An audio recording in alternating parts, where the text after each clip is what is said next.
Bueno, pues en este caso nos encontramos con un circuito muy diferente a los que hemos tratado hasta el momento, ¿no?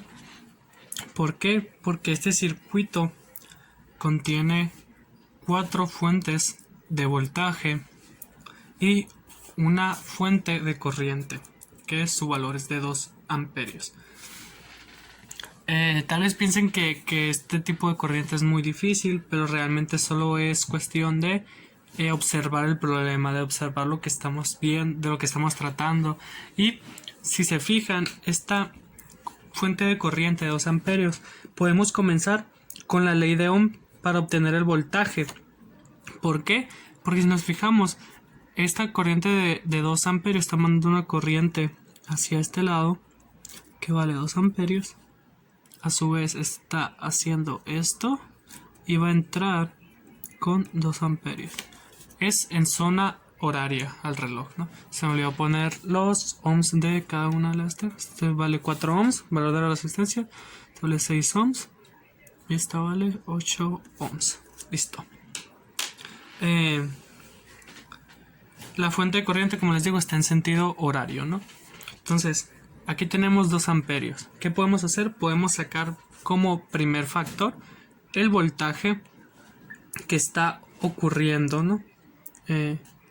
Aquí, en esta parte del punto A al punto B. Vamos a sacarlo y es voltaje de A a B va a ser igual a los 4 ohms por los 2 amperios. Esto nos va a dar como resultado 8 volts.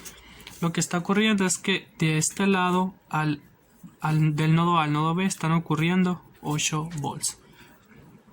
Una vez teniendo esto, nos vamos al final del circuito, esta parte de aquí.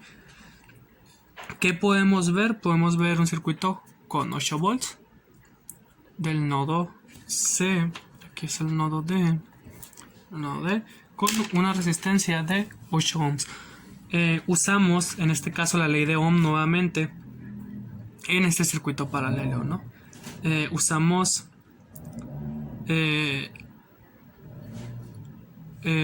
la ley de Ohm, perdón, y tenemos que 8 volts sobre 8 ohms. ¿Por qué 8 volts? Porque esta es la carga, ¿no? Esto va a ser igual a 1 amperio. Tenemos 1 amperio en este lado, ¿no? Pero ahora bien, ¿qué está pasando? Dirán, ¿por qué no sacaste el voltaje de esta parte de aquí? ¿Por qué?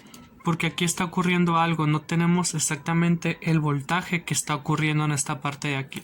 No son 6 volts.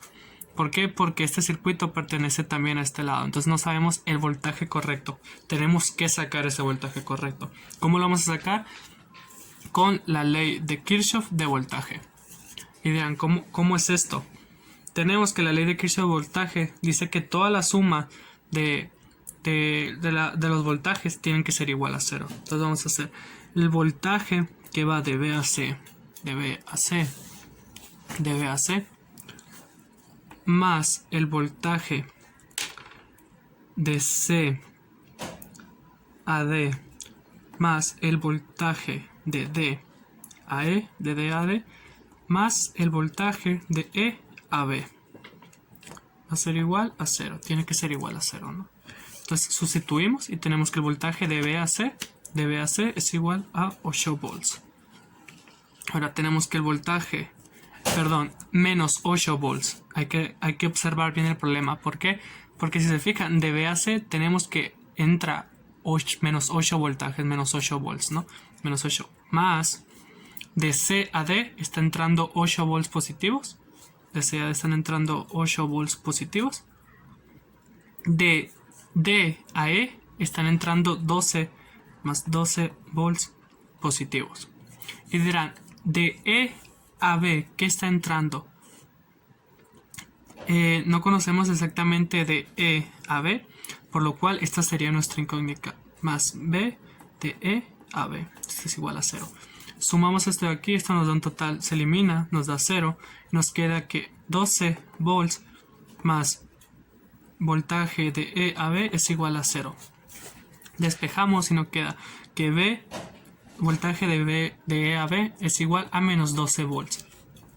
pero nosotros necesitamos el voltaje que viene de B a E. Entonces si sustituimos, tenemos que 12 volts están pasando de negativo de E a B y de positivo de B a E. Entonces el voltaje de B a E va a ser igual a 12 volts positivos.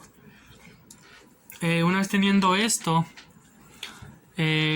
proseguimos con el video, pero va a ser en la otra parte, porque estoy viendo que necesito un poquito de carga. Entonces nos vemos en el próximo video. Va a ser tratando el final de este problema.